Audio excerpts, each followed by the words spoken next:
excited to bring you Miss Donita Hines. She's the volunteer chief of Lorton Volunteer Fire Department. And I'm really excited to hear a lot of the information about this department because, for one, I don't know exactly how this works. What I hear is professional fire and rescue department, but how does the volunteer department work? What can we do? How can we help? So, hi. Hi. I'm so glad that you're here to talk to me today. I'm happy to tell you anything that you need to know and answer any questions you have. The first question that you just had, so how do the volunteers work within the fire and rescue department for Fairfax County? So Fairfax County has what we call a combination system. Every Fairfax County fire station is staffed 24 hours a day, 7 days a week by professional firefighters. So paid career staff are here 24 hours a day, 7 days a week. We as volunteers come in and supplement the career staff much like the reserves do for the military.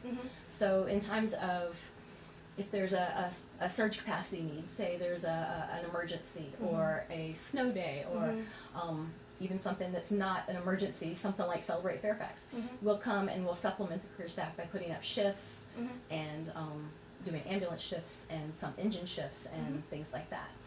We also help the career staff by doing fundraising. All of our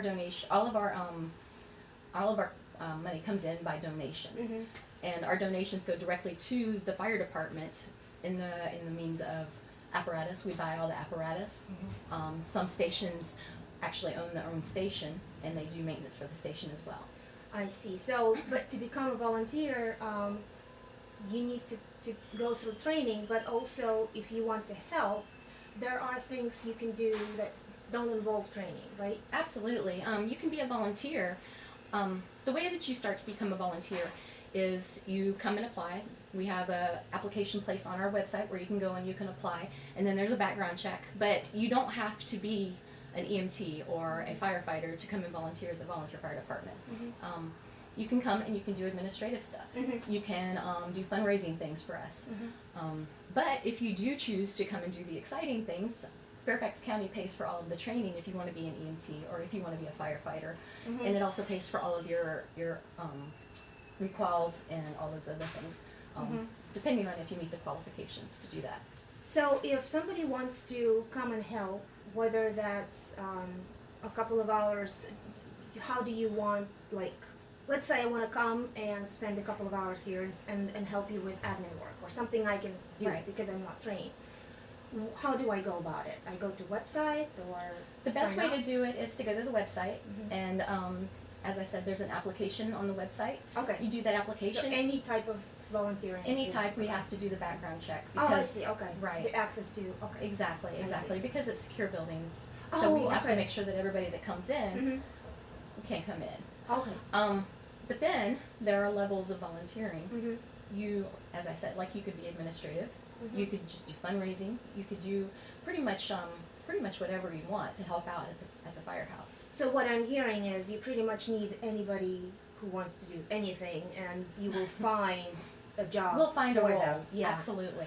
Okay, but if somebody wants to write a check or absolutely. donate some money. As I said, our only way of fundraising is through donations. Okay. So we have a fund letter that goes out every single year asking for donations. We do fund drives. We go out and do car washes and yard sales and things like that. So every little bit helps. Right. So you guys, this actually, the station is now going through a reconstruction, complete, like they're demolishing this building. I know if you've driven through Armistead, you saw this building.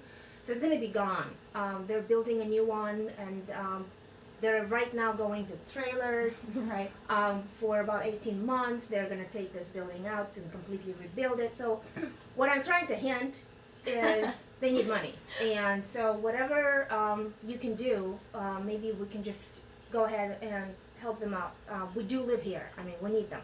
I have to tell you that, and I want to thank you guys too, because last summer I kind of went through a scare, and my husband called 911, and about 2 or 3 minutes later, like 10 firemen showed up, and my son was like, "Whoa!"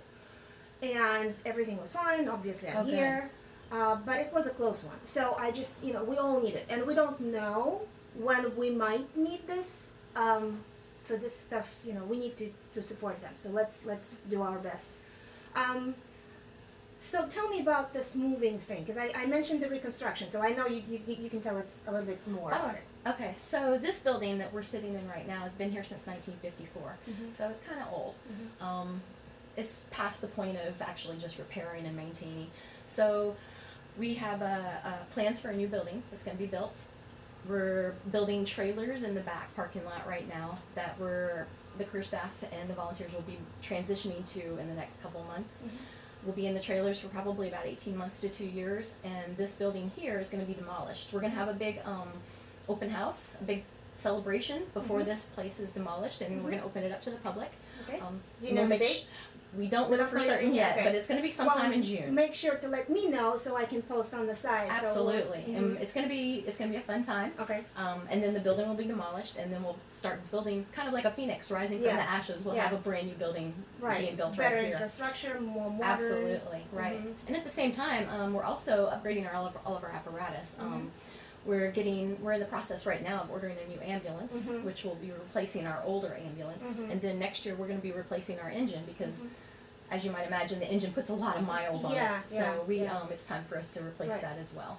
So again, donations help with that because everything that we buy here is out of donations. Okay, so did you hear that? Well, one question that was bugging me since, you know, this stuff happened to me. Why, when somebody calls 911 with medical issue, both ambulance and fire truck come? Why do we need fire, you know? That's an excellent question. It's a great question, and the answer is that in Fairfax County we're really lucky. Fairfax County is the premier for fire and rescue because it's basically just in case, right? Okay. So if we get the call, we'd never know what the actual call is going to be. It could say difficulty breathing or something like that. Or it might have difficulty getting into the house or something, right? Right, Okay. and you never know exactly what it's going to be when you get there. We could have very little information when we get there. And it's kind of, so by sending the medic and the engine out at the same time, it makes sure that the resources are there immediately. And then if they're not needed, they can go back in service. And that way you don't have to get there and say, oh wait, now I need these guys, and then another few minutes go by and you have to get those guys out there. Right. So it's I mean, even like in my case, I was on the second floor, so I remember 2 firemen, pretty nice young-looking men, were actually taking me down from the second floor on the stairs, and I just remember, you know, that. So I guess whatever they can do physically, you know, even if it's just bringing someone downstairs. That's another thing too. Like you never know. You never know if it's going to be one person or 2 people. You never know. Like you're a that's why 2 people showed up.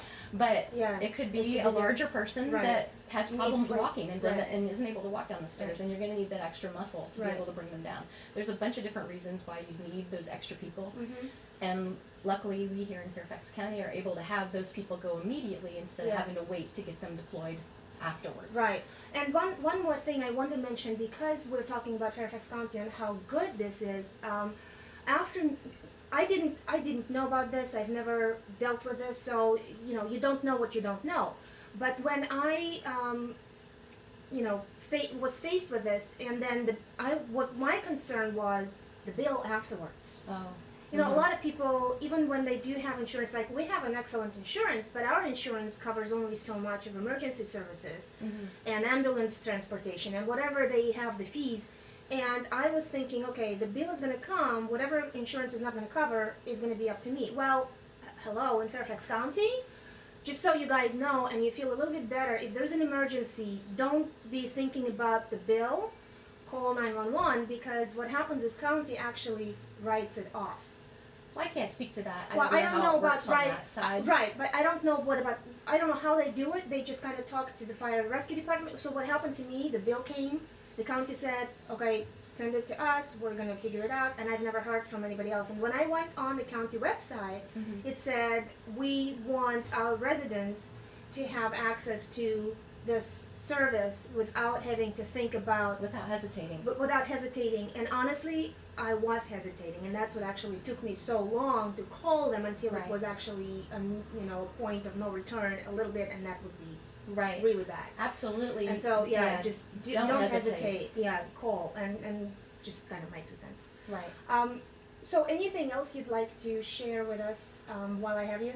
Absolutely. Mhm. You talked a little bit about how you're a part of our community. Mhm. Well, we're a part of your community as well. Mhm. So we try to make an effort to get out and meet everybody that's in our community Mhm. because you are going to be It's the a person that we community. go and Yeah. talk to and Yeah. we meet if there's a call. Yeah. You're going to be the people that we go and talk to. Mhm. So part of that is we like to do education, go Mhm. around, check smoke detectors, Right. make sure Mhm. that people are being safe ahead of time. We have open house every year in October. This year Uh-huh. is October 13th, and Okay. the station will be open to the public, and everybody can come in and Okay. we do fire safety demonstrations, things like that. Mhm. Another thing that we're doing right now to be a part of the community is we're offering CPR classes. Mhm. So if you go on our website again, you Yeah, can I saw sign up. something about CPR Right, classes. right. there. Okay.